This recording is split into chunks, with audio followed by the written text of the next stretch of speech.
Orang lain kau hampiri, jangan jalan terus. Yesus Tuhan, dengar doaku. Orang lain kau hampiri, jangan jalan terus.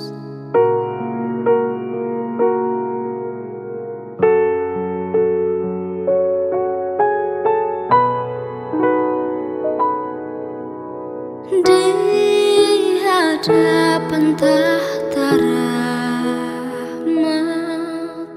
aku menyembah, tunduk dalam penyesalan. Tuhan tolonglah. Yesus Tuhan, dengar doaku.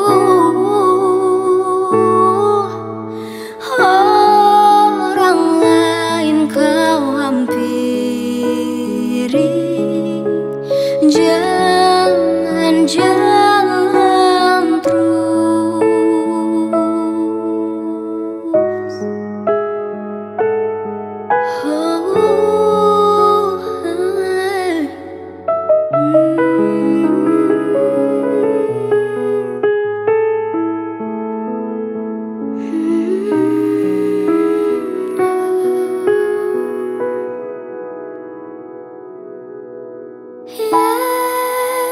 Yesus Tuhan, dengar doaku. Orang lain kau hampiri, jangan jalan terus. Jangan jalan terus. Jangan jalan terus.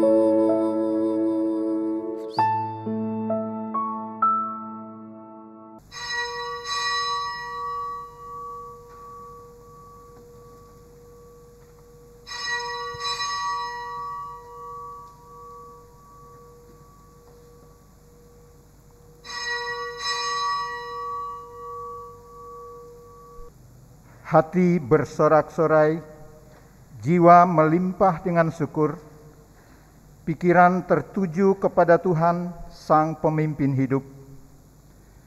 Marilah bersama-sama kita datang pada Tuhan. Marilah kita bersukacita menyambut Tuhan dalam pujian dan doa di hari Minggu pertama Prapaskah. Tema pada ibadah hari ini adalah bebas dari keterikatan berdasarkan Injil Matius pasal 21 ayat 1 sampai 11. Kiranya Tuhan Yesus Kristus berkenan akan ibadah dan bakti diri kita hari ini. Pemberita firman Tuhan saat ini akan disampaikan oleh Pendeta Charles Yaneman Manuputih selaku Ketua Majelis Jemaat GPB Ebenezer G. Anyar, Bali. Marilah berdiri untuk menyambut firman Tuhan hadir di tengah-tengah persekutuan kita dengan mengangkat pujian dari Kidung Keesaan 34 ayat 1.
Jemaat yang diberkati Tuhan, kita tabiskan ibadah hari Minggu pertama masa Prapaskah ini dengan mengaminkan bahwa pertolongan kita adalah dalam nama Tuhan yang menjadikan langit dan bumi.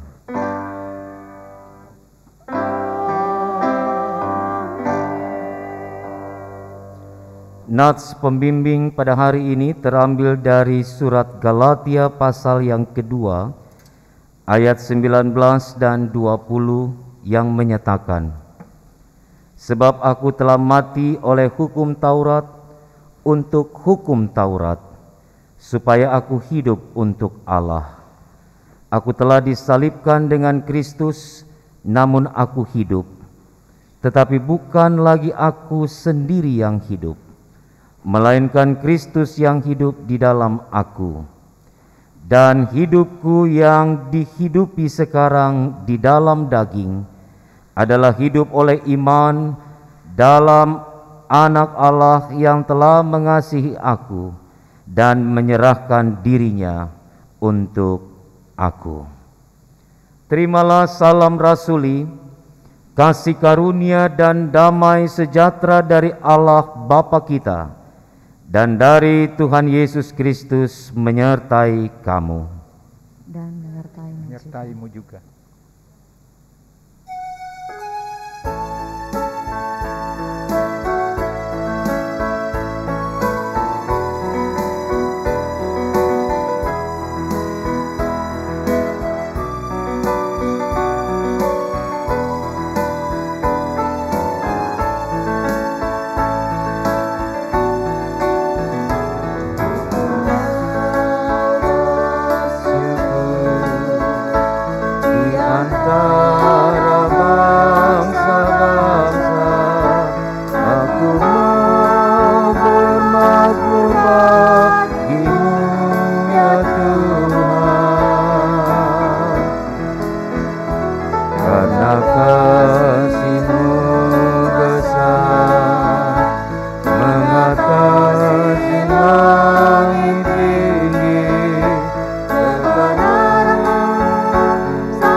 Silakan duduk.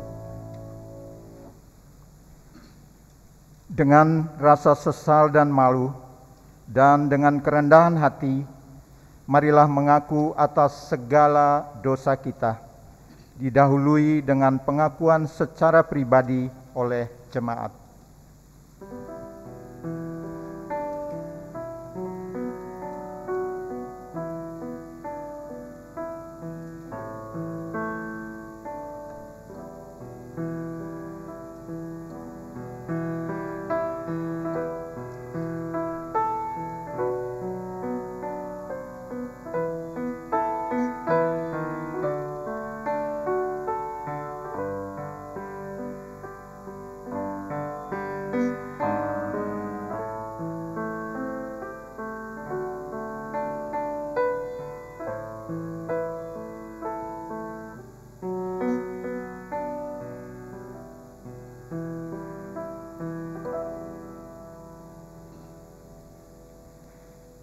Ya Tuhan, sungguh banyak dosa-dosa dan celah kami. Sangat banyak hal-hal yang melukai hati Tuhan. Namun satu hal yang kami mohon pada Tuhan, ampunilah kami, ampunilah dosa-dosa dan kesalahan kami. Demikian pengakuan kami, ya Tuhan. Jemaat Tuhan, kepada setiap orang yang telah mengaku dosa dan bertobat, disampaikan berita anugerah pengampunan melalui firman Tuhan di dalam surat Roma pasal yang ke-8 ayat yang kedua menyatakan demikian. Roh yang memberi hidup telah memerdekakan kamu dalam Kristus dari hukum dosa dan hukum maut.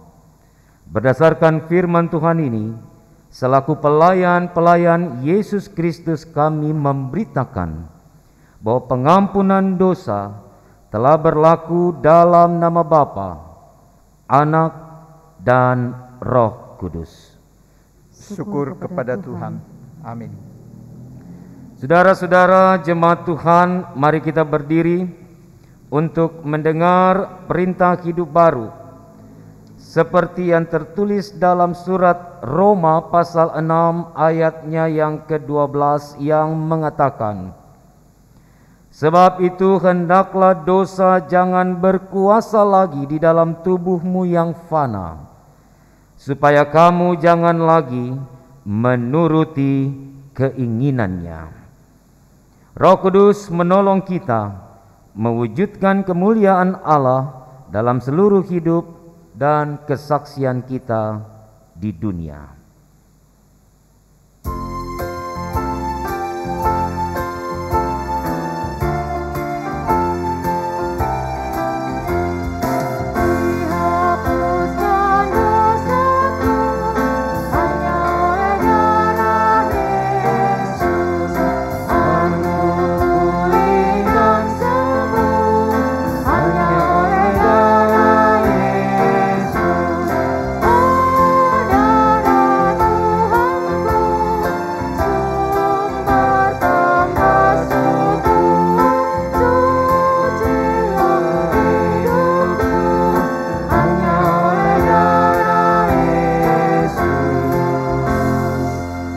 Silakan duduk.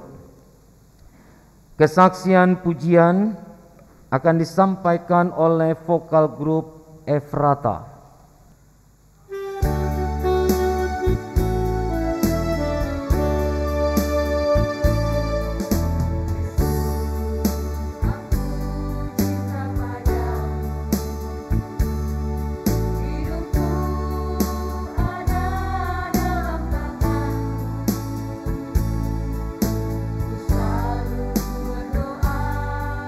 Ku selalu meminta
Saudara-saudara, kita masuk di dalam pemberitaan firman Tuhan pada pagi ini.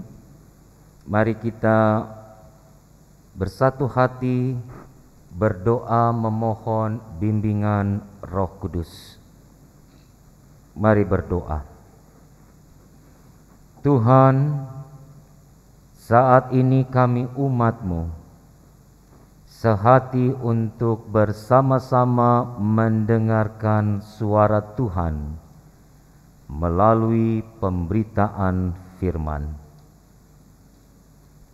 Tuntun kami, bimbing kami dengan Roh Kudus, agar kami diberikan kemampuan oleh Tuhan untuk memahami dan melakukan firman-Mu di tengah-tengah kehidupan kami sebagai orang percaya.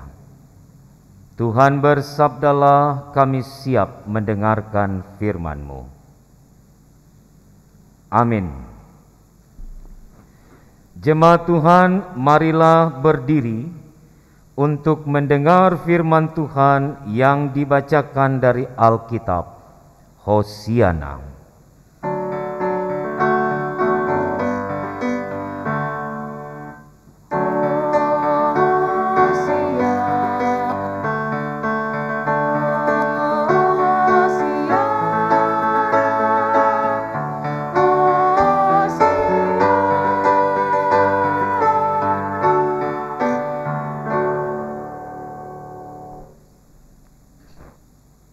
Firman Tuhan pada ibadah saat ini yang dibacakan dari Alkitab terambil dari Injil Matius pasal 21 ayat pertama sampai 11 yang menyatakan, ketika Yesus dan murid-muridnya telah dekat Yerusalem dan tiba di Betfage yang terletak di Bukit Zaitun, Yesus menyuruh 2 orang muridnya dengan pesan, pergilah ke kampung yang di depanmu itu, dan di situ kamu akan segera menemukan seekor keledai betina, tertambat dan anaknya ada dekatnya.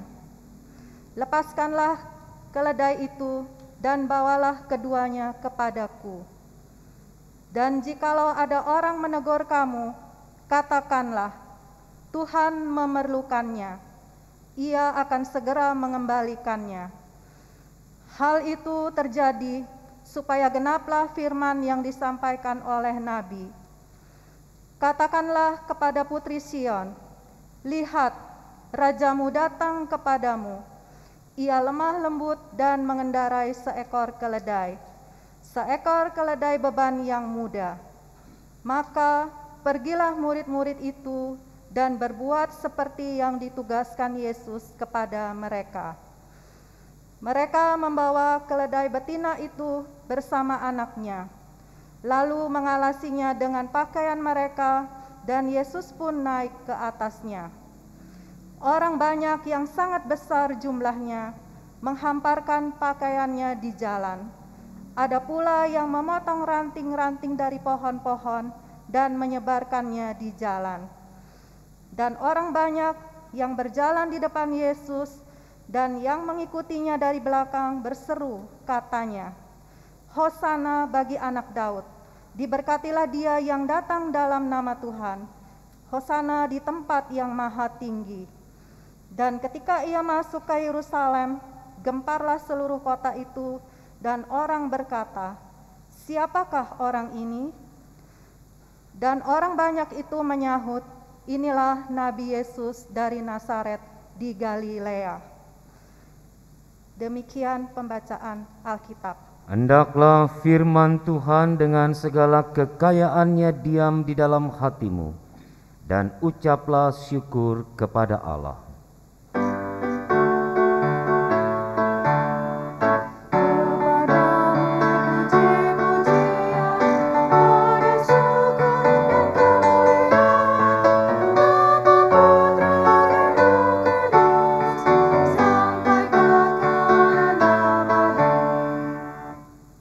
Silakan duduk. Saudara-saudara yang diberkati dan dikasihi Tuhan Yesus Kristus, saya memulai renungan ini dengan membahas pesan dan perintah Yesus kepada dua orang murid untuk mendahului rombongan Yesus pergi ke Yerusalem dan mengambil 2 ekor keledai muda yang akan ditumpangi, yang akan dinaiki, yang akan menjadi kendaraan Yesus memasuki kota Yerusalem untuk yang terakhir kalinya. Yang menarik dari pesan Yesus ini adalah bahwa 2 orang murid yang diperintahkan untuk mengambil atau membawa keledai yang muda itu, mereka tidak protes kepada Yesus. Paling tidak mereka bisa protes, "Guru, kira-kira keledai siapa yang akan kita ambil? Apakah pemiliknya nanti tidak marah? Apakah yang empunya hewan itu tidak akan mempersoalkan apabila kami mengambil dan membawa keledainya untuk menjadi kendaraanmu, untuk menjadi media yang akan dipakai membawa Yesus masuk di Yerusalem?" Sebenarnya 2 murid ini bisa saja memberikan asumsinya atau prediksinya kepada Yesus sebelum mereka melakukan apa yang diperintahkan oleh Yesus. Ketika saya coba untuk menelaah perikop ini, maka menemukan satu kemungkinan mengapa 2 murid ini tidak komplain, tidak protes kepada Yesus atas perintah yang diberikan bagi mereka. Saudara memperhatikan di dalam bacaan kita, di dalam ayat yang ketiga. Saya baca ulang. Ayat 3 dari pasal 21 ini. "Dan jikalau ada orang menegur kamu, katakanlah, Tuhan memerlukannya. Ia akan segera mengembalikannya." Jadi kemungkinan, saudara, ini kemungkinan karena Yesus memberi statement di ayat 3 ini, maka 2 orang murid yang diperintahkan, yang disuruh untuk mengambil keledai yang muda itu tidak protes. Karena paling tidak mereka punya jawaban. Kalau orang bertanya, "Ini kenapa dibawa keledai saya?" Maka mereka akan menjawab seperti ayat 3. Tuhan memerlukan hewan ini dan ia akan mengembalikannya setelah mempergunakan keledai itu. Saudara-saudara, yang menarik kedua, selain sikap 2 orang murid ini, adalah pemilik keledai. Tidak dijelaskan oleh Injil Matius bagaimana responnya, bagaimana reaksi si pemilik keledai pada saat hewan piaraannya dibawa oleh 2 orang asing yang tidak dikenal. Tapi paling tidak kita mendapat kesimpulan bahwa pada akhirnya 2 murid ini membawa keledai dan anaknya kepada Yesus. Artinya pemiliknya atau orang yang empunya keledai itu, dia tidak protes juga, dia tidak komplain juga, karena toh dia memberikan keledai itu kepada 2 murid Yesus untuk dibawa. Nah, kekasih-kekasih Tuhan yang diberkati, dari dua hal ini, baik sikap para murid yang diutus 2 orang tadi, ataupun sikap pemilik keledai yang tidak menunjukkan respon, reaksi, bahwa mereka tidak menerima atau mereka tidak menyetujui perintah atau permohonan yang diminta oleh Yesus, maka ayat 3 menjadi catatan penting bagi kita. Bahwa di dalam kehidupan sebagai seorang Kristen, dalam kehidupan sebagai anak-anak Tuhan, kadangkala Bapak Ibu, saudara-saudaraku, ketika firman Alkitab mendidik kita, mengajar kita untuk melakukan apa yang Tuhan perintahkan, apa yang Tuhan inginkan untuk dikerjakan, kita pun dalam kesadaran seringkali menolak, seringkali memprotes, seringkali mengatakan kepada Tuhan, "Jangan dulu Tuhan, jangan sekarang, belum waktunya bagi saya." Ketika kebenaran firman Allah itu mengajak kita untuk masuk dalam sebuah pola hidup benar, pola hidup kudus, pola hidup yang dibangun berdasarkan iman, maka secara manusiawi, apabila hal-hal itu tidak sesuai dengan keinginan dan asa kita, maka seringkali kita melarikan diri dan tidak mengindahkan apa yang dikatakan firman Tuhan. Tetapi hari ini kita belajar dari 2 murid Yesus dan juga pemilik keledai. Mereka melakukan sesuatu yang mereka sendiri tidak paham kenapa ini harus dikerjakan. Yang mereka tahu bahwa ini diperintah oleh Yesus, oleh Rabi kami, oleh Tuhan, dan mereka lakukan.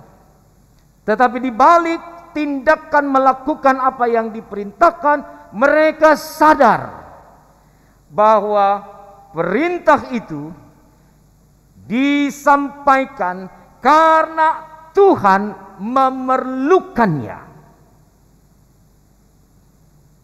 Apakah saya dan saudara dalam hidup ini juga berpikir sama, bahwa ketika mau melakukan sesuatu dalam hidup, kita meyakinkan diri kita bahwa saya lakukan ini karena Tuhan memerlukannya, karena Tuhan yang menginginkannya, karena Tuhan yang memang mau itu dikerjakan. Yang sering kali terjadi, kita mengerjakan sesuatu berdasarkan perintah-perintah Tuhan dan firman-Nya, lalu kemudian dikembalikan ke dalam pikiran kita, dikembalikan di dalam kehendak bebas kita. Apa untungnya buat saya? Apa faedahnya bagi saya? Apa dampaknya bagi saya? Pada saat pikiran itu bereaksi, maka yang terjadi ketika tidak sejalan, kita akan menolak dan kita akan meninggalkan perintah itu. Kita lupa ketika Tuhan perintahkan sesuatu dalam hidup ini, itu karena Tuhan memerlukannya. Tuhan mau kita mengerjakan, Tuhan mau kita melakukan apa yang Dia kehendaki dalam hidup ini. Nah, saudara-saudara, itu poin yang pertama dalam bahasan ini. Poin yang kedua di ayat 8 sampai ayat 11 ada hal yang menarik juga. Bahwa ketika keledai itu diberikan, maka Yesus naik dan para murid sebelumnya memberikan pakaian mereka untuk menjadi pelana, untuk menjadi alas bagi Yesus. Karena keledai yang dibawa ini keledai yang tidak diperlengkapi dengan tempat duduknya. Seperti kita melihat kuda pacuan, itu sudah ada pelananya, sudah ada tempatnya. Ini enggak. Oleh sebab itu para murid ini mereka buka pakaiannya, mengambil pakaian-pakaian mereka, lalu kemudian membuat tempat supaya Yesus bisa duduk di atas punggung keledai muda itu.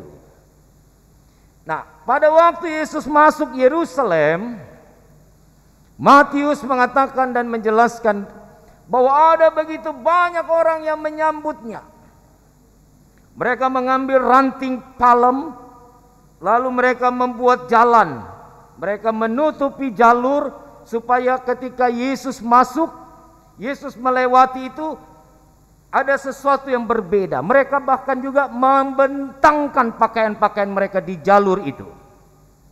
Ini menarik, karena gambaran ini adalah gambaran penyambutan seorang raja yang baru pulang perang, atau raja yang siap, seorang raja perkasa yang siap untuk diutus masuk ke medan perang.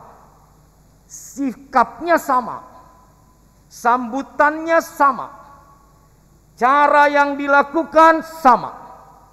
Apa artinya?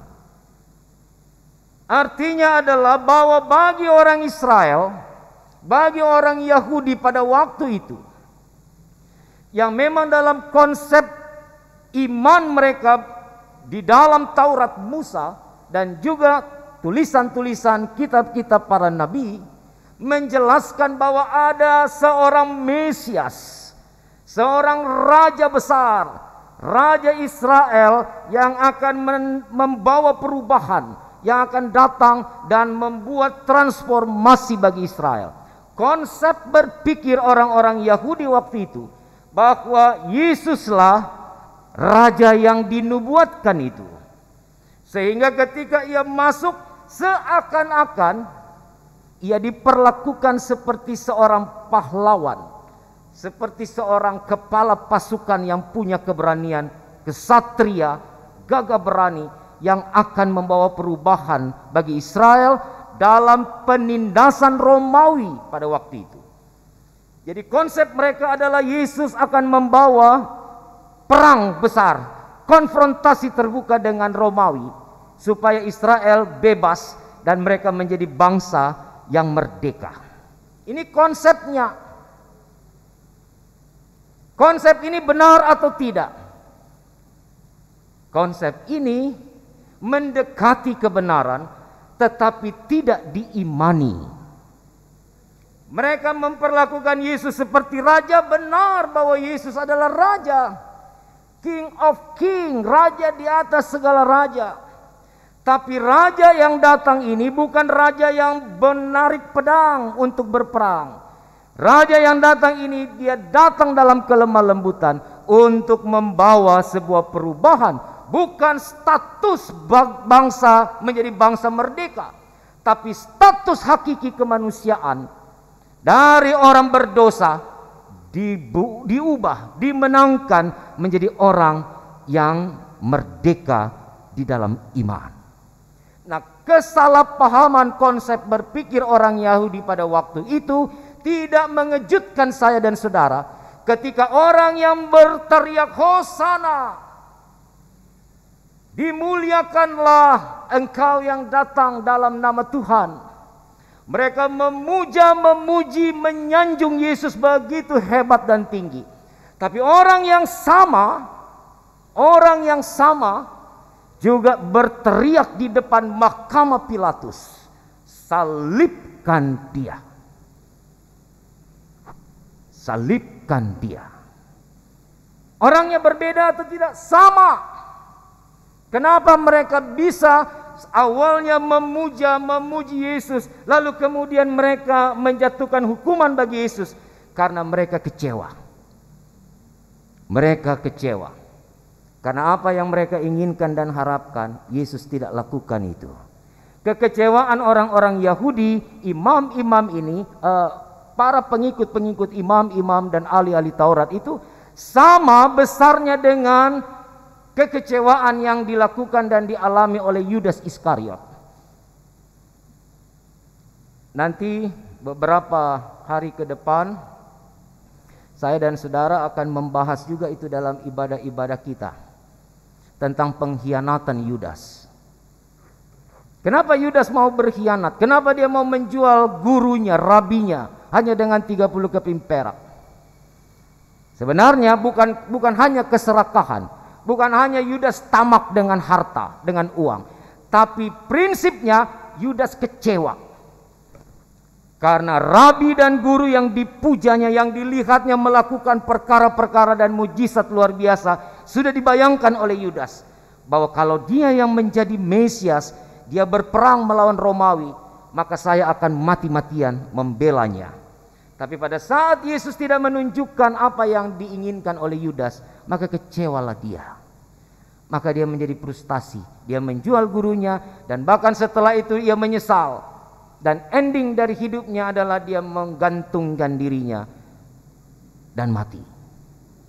Saudara-saudara, apakah yang dilakukan orang-orang Yahudi di kota Yerusalem menyambut Sang Yesus begitu hebat, tetapi juga pada akhirnya mengkhianati Yesus, pada akhirnya menghujatnya dalam hidup mereka? Itu juga terjadi dalam hidup saya dan saudara. Apakah kita juga kedapatan menjadi orang-orang yang juga bersikap sama, bertindak sama, beriman kepada Kristus dalam hidup, berdoa, membaca Alkitab, membaca firman Tuhan, tetapi pada akhirnya kita mengkhianatinya. Pada akhirnya karena kekecewaan manusiawi kita, maka kita katakan, Tuhan maaf, I'm sorry, saya harus tinggalkan kau, saya harus pergi, dan saya tidak bisa hidup di dalam perintah dan ketetapan-ketetapan Tuhan. Hari ini 28 Maret, hampir di seluruh jemaat-jemaat GPIB dilaksanakan peneguhan sidi gereja.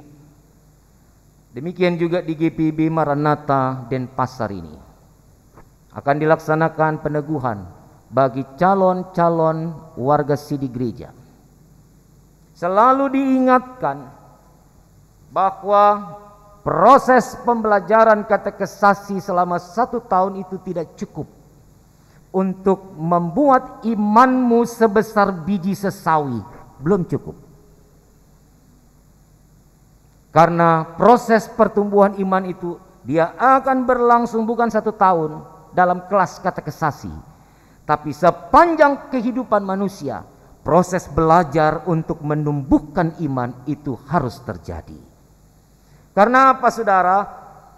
Karena ada begitu banyak orang yang juga salah berpikir bahwa kalau sudah sidi, sudah selesai, sudah aman. Ada begitu banyak orang tua yang membawa anak-anaknya untuk masuk dalam peneguhan sidi, lalu kemudian berkata, sudah selesai tugas papa mama ya, sekarang you jalan sendiri, sekarang kamu hidup sendiri dengan imanmu. Nggak bisa, bukan itu, bukan seperti itu konsepnya.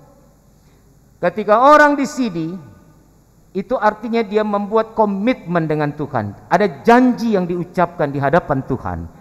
Nah, janji ini modal kapital awal supaya hidup dalam iman itu bisa tercipta. Nah, ketika janji itu sudah dimeteraikan, janji itu sudah diikat, maka hidup orang itu, hidup seseorang itu, dia harus dibangun dalam kehendak dan ketentuan-ketentuan Allah. Tidak bisa ia membangun dan menjalani hidup dalam keinginan-keinginan dirinya. Karena itu disampaikan juga dan diingatkan untuk anak-anak sidi baru. Karena ada begitu banyak contoh di masyarakat, bahkan dalam gereja. Karena cinta, iman digadai. Karena harta, karena jabatan, karena kedudukan, kita meninggalkan Kristus dalam hidup. Itu banyak. Ya. Sehingga firman hari ini juga mau bilang, jadilah seorang Kristen yang terus hidup dalam komitmen, hidup dalam kesetiaan dan ketaatan. Apapun situasi dan keadaan hidup kita, baik di tengah pandemi ini maupun dalam keadaan yang menyenangkan kehidupan kita, ingatlah bahwa kehidupan di dalam kesetiaan janji, komitmen dengan Allah itu harus dijaga. Karena disitulah kita memulai, dan pada akhirnya Allah juga akan mengakhiri seluruh proses hidup kita karena janjinya kepada kita. Karena itu Bapak Ibu Saudara yang diberkati Tuhan, biarlah melalui firman Tuhan hari ini kita belajar untuk selalu melakukan apa yang Tuhan mau, tanpa protes, tanpa mempertanyakan perintah itu. Yang kedua, kita belajar untuk tidak menjadi pribadi-pribadi yang munafik, pribadi-pribadi yang pakai topeng dalam hidup beriman, pribadi-pribadi yang tidak jujur di hadapan Tuhan. Di satu sisi kita memuji Tuhan, menyembah Tuhan, tapi di sisi lain kita menghujat dan meninggalkan Tuhan. Ingat, apa yang kau ikat di dunia terikat di sorga. Tetapi sebaliknya, apa yang kau ikat dan kau lepas di dalam dunia akan terlepas juga di dalam sorga. Karena itu, menjelang kita duduk di meja perjamuan Tuhan pada hari Jumat Agung yang akan datang, mari Minggu Prapaskah mengajak kita untuk ada dalam pertobatan, dalam pembaharuan iman, dalam pembaharuan komitmen. Hiduplah kembali di dalam pertobatan, supaya hidup kita benar-benar menjadi hidup yang diberkati Allah. Amin.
Jemaat Tuhan, mari berdiri untuk bersama semua orang percaya di segala waktu dan tempat kita mengaku iman menurut pengakuan iman rasuli, dengan hati dan mulut dan dengan sikap sempurna.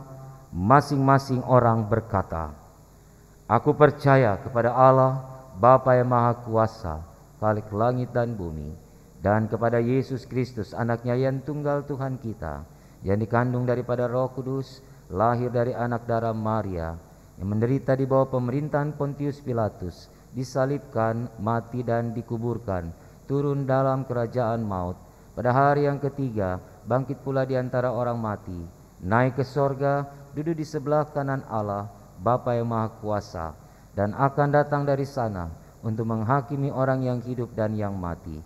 Aku percaya kepada Roh Kudus, gereja yang kudus dan am, persekutuan orang kudus, pengampunan dosa, kebangkitan daging dan hidup yang kekal. Silakan duduk kembali. Kita masuk di dalam doa syafaat. Mari kita berdoa. Tuhan, terima kasih untuk firman-Mu yang melawat kami hari ini.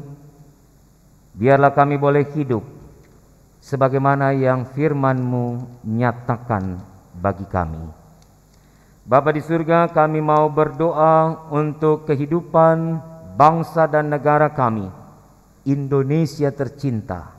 Tuhan memberkati pemerintah dari pusat sampai ke pelosok-pelosok daerah terpencil.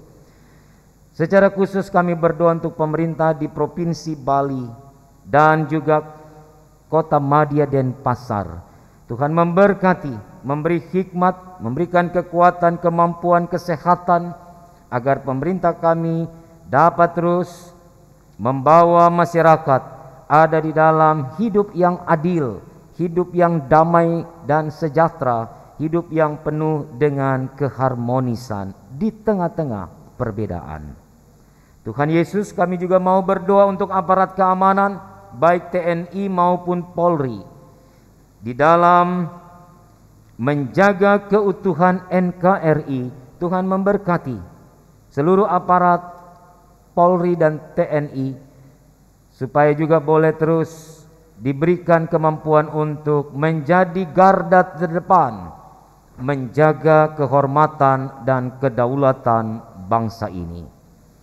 Tuhan Yesus, kami mau berdoa untuk berbagai bencana yang terjadi di negeri kami, apakah itu banjir, gempa bumi, tanah longsor. Tuhan, ada ketakutan, ada kecemasan, ada kekhawatiran yang dialami oleh segelintir anak bangsa yang mengalami bencana-bencana alam. Tuhan, tolong mereka. Tuhan hadir di tengah penderitaan. Tuhan hadir di dalam kesusahan mereka. Sebagai Allah, sebagai Tuhan yang berkuasa, kami percaya Tuhan dapat mengubah segala bencana menjadi berkat. Karena itu Tuhan, berkatilah saudara-saudara kami yang mengalami bencana alam di negeri kami. Kami berdoa Tuhan untuk pandemi COVID-19, virus corona yang melanda dunia dan Indonesia, bahkan provinsi Bali. Kelumpuhan ekonomi terjadi lebih kurang 1 tahun ketika virus ini hadir. Warga jemaat ada begitu banyak yang harus menjadi pengangguran, berdampak dan terdampak terhadap dan oleh virus corona ini. Ya Tuhan Allah, kami mohon kepadamu, biarlah keadaan ini juga boleh berubah melalui pendekatan-pendekatan vaksin yang dilakukan saat ini. Kami percaya Tuhan berkati seluruh umat melalui vaksin COVID ini, supaya kami semua dibebaskan, terhindar dari sakit karena COVID-19 yang sedang melanda dunia dan di dalam kehidupan kami saat ini. Tuhan, kami mau berdoa untuk gereja-Mu dalam panggilan dan pengutusan. Kami berdoa untuk gereja Protestan di Indonesia bagian Barat. Tuhan memberkati majelis sinode, Tuhan memberkati departemen-departemen di tingkat sinodal. Tuhan memberkati seluruh jemaat-jemaat GPIB. Tuhan memberkati mupel-mupel GPIB. Biarlah juga boleh diberkati oleh Tuhan. Secara khusus kami mau berdoa untuk mupel Bali NTB. 8 jemaat, 6 jemaat di Bali dan 2 jemaat di Lombok. Tuhan berkati jemaat-jemaat GPIB di mupel Bali NTB, agar juga boleh hidup di dalam kekuatan Tuhan, dapat terus melayani dengan hati, dengan tanggung jawab iman, sehingga dimanapun kami ada, kami melakukan yang terbaik bagi Tuhan dan sesama. Secara khusus kami berdoa untuk GPIB Jemaat Maranatha Denpasar, di mana kami sekalian ada di dalamnya. Tuhan berkati. Berkatilah para pendeta yang Tuhan percayakan untuk melayani umat Tuhan di jemaat ini. Berkatilah para diaken penatua yang Tuhan juga percayakan untuk melaksanakan tugas pelayanan. Berkati pelaksana harian majelis jemaat. Tuhan memberkati seluruh unit-unit misioner, baik pengurus pelayan Pelkat, pengurus komisi tim kerja, panitia-panitia, dan semua yang terlibat di dalam pelayanan gereja Tuhan ini. Berkatilah mereka. Secara khusus Tuhan juga memberkati warga jemaat yang ada di GPIB Maranatha Denpasar ini. Kami mau berdoa untuk umat-Mu yang bersuka cita karena ketambahan usia dalam hidup mereka. Kami berdoa untuk Mbak Ani Pratiwi yang Tuhan tambahkan satu usia dalam hidupnya. Engkau memberkati di dalam kehidupan, di dalam pekerjaan, di dalam usaha, dan di dalam seluruh harapan-harapan ibu kekasih kami ini. Kami juga mau berdoa Tuhan untuk umat-Mu yang ada dalam kelemahan, mereka yang sakit baik di rumah maupun di rumah-rumah sakit. Kami mau berdoa untuk Ibu Mutmainah Joni, Penatua Roni Hart Manopo, Penatua Karel Lewol, Ibu Gerda Margareta Piri Salean, Ibu Cynthia Angelin Rogaleli Liu, Diaken Nyonya Ketsia Warau, Ibu Igusti Ayu Sri Wardani Liman, Ibu Nihluh Lestari Luji, Bapak Imada Wardita, Bapak Jerry Hermes Fordat Kosu, Bapak Tanto Ruwiyadi, dan juga Ibu Fitriani Maniahe.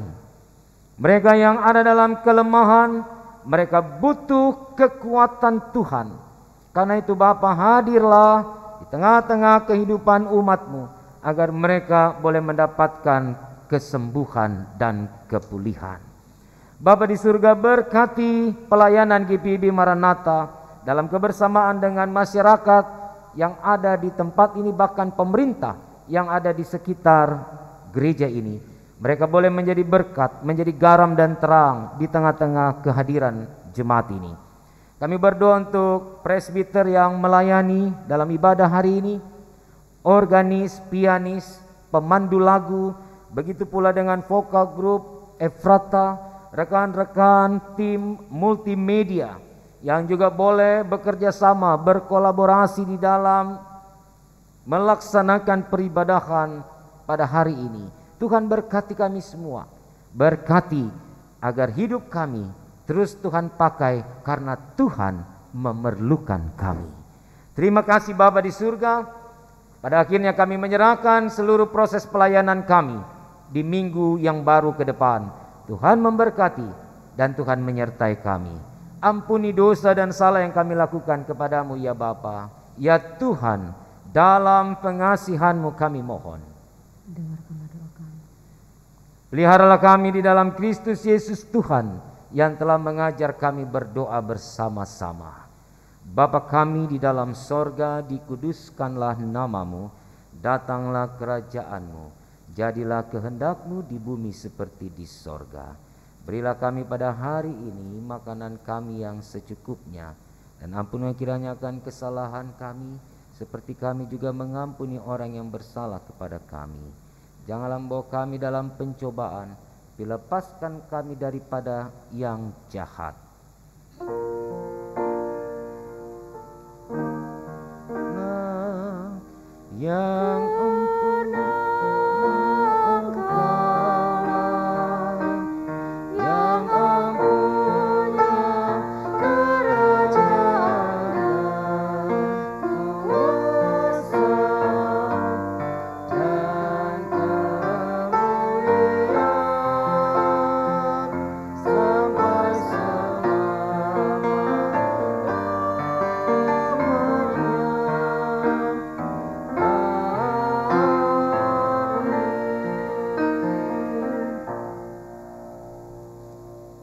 kembali kesaksian pujian dari vokal grup Efrata, disilahkan.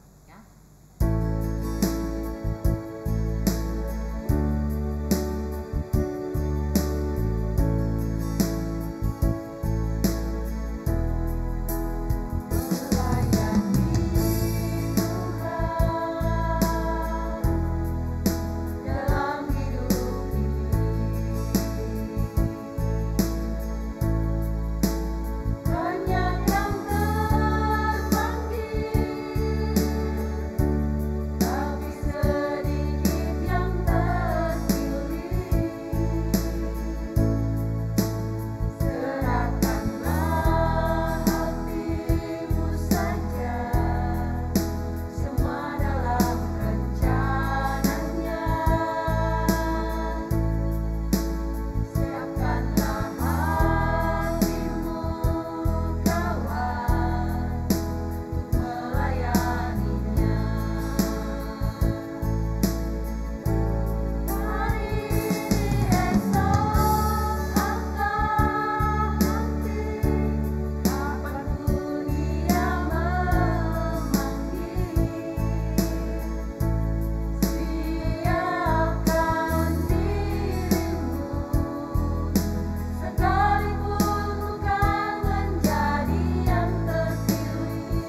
Jemaat yang diberkati Tuhan, marilah memberi persembahan syukur sebagai ungkapan syukur kita kepada Tuhan dengan hati yang tulus.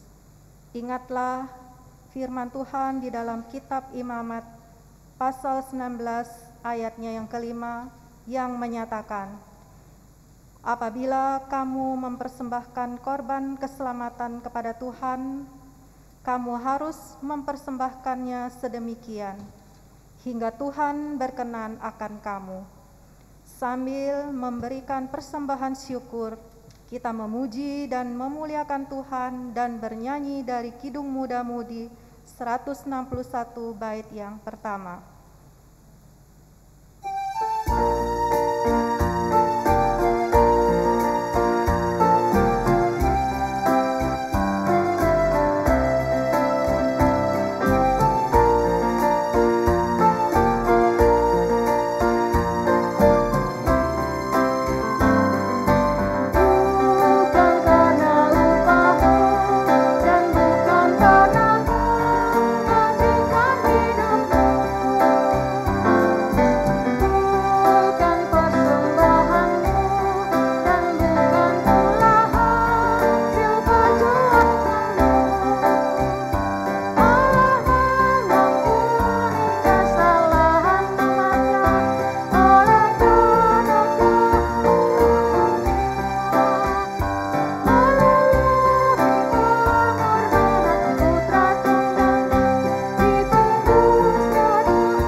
Jemaat Tuhan, marilah berdiri dan menyerahkan persembahan syukur kita kepada Tuhan dalam doa syukur. Sukacita di hati kami, memberi adalah panggilan jiwa kami. Ketaatan memberi adalah respon sukacita kami. Terimalah ya Tuhan, syukur hati kami ini. Amin. Jemaat Tuhan dipersilakan duduk kembali.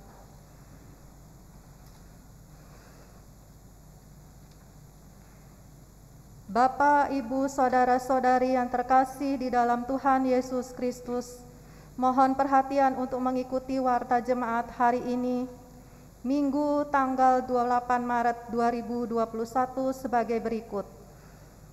Majelis Jemaat GPIB Maranatha di Denpasar, Bali, mengucapkan selamat beribadah di hari Minggu pertama Prapaskah kepada Ibu, Bapak, saudara-saudari jemaat yang beribadah secara daring di rumah masing-masing keluarga. Kami ucapkan selamat beribadah dalam kasih dan berkat Tuhan Yesus Kristus. Informasi peneguhan dan pemberkatan perkawinan. Akan dilaksanakan peneguhan dan pemberkatan perkawinan Saudara Logo Aprilianus Rudi Riu Kaho, anggota jemaat di Gemit Exodus Penkase Waileta Kupang NTT, dengan Saudari Damaris Samperompon, anggota jemaat di Gereja Toraja Lanraki, Biringkanaya, Makassar. Pada hari Sabtu, tanggal 10 April 2021, pukul 11.00 WITA, bertempat di GPIB Maranatha, Denpasar. Pengembalaan dilaksanakan pada hari Kamis, tanggal 8 April 2021, pukul 11.00 WITA. Peneguhan dan pemberkatan perkawinan tersebut dapat dilaksanakan apabila semua persyaratan lengkap. Untuk menghentikan penyebaran pandemi COVID-19, untuk keselamatan bersama, kami mohon perhatian kepada ibu bapak warga jemaat.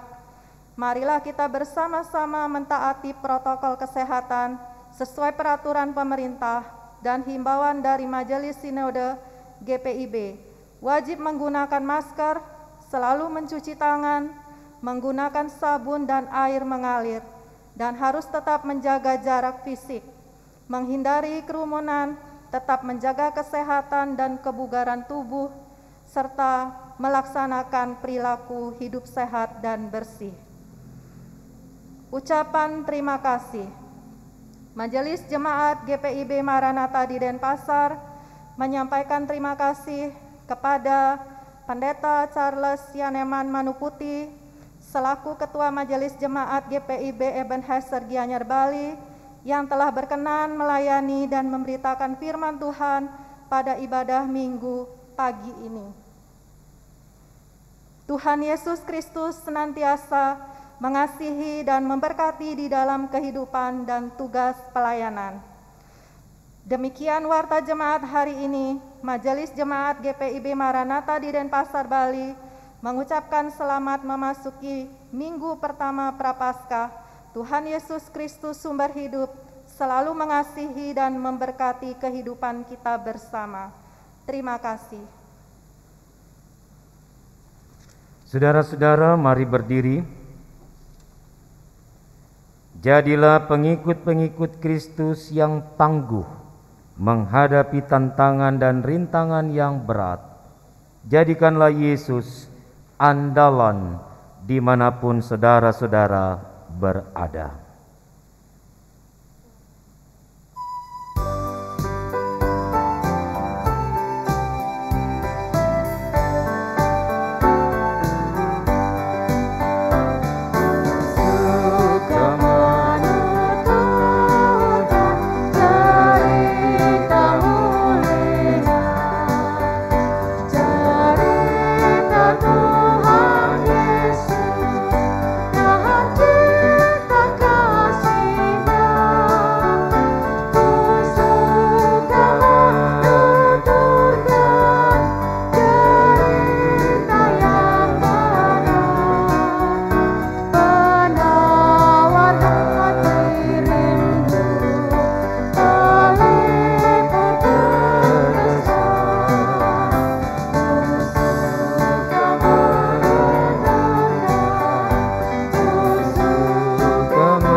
Saudaraku, arahkanlah hati dan pikiranmu kepada Tuhan, serta terimalah berkat-Nya. Tuhan memberkati engkau dan melindungi engkau. Tuhan menyinari engkau dengan wajah-Nya dan memberi engkau kasih karunia. Tuhan menghadapkan wajah-Nya kepadamu dan memberi engkau damai sejahtera.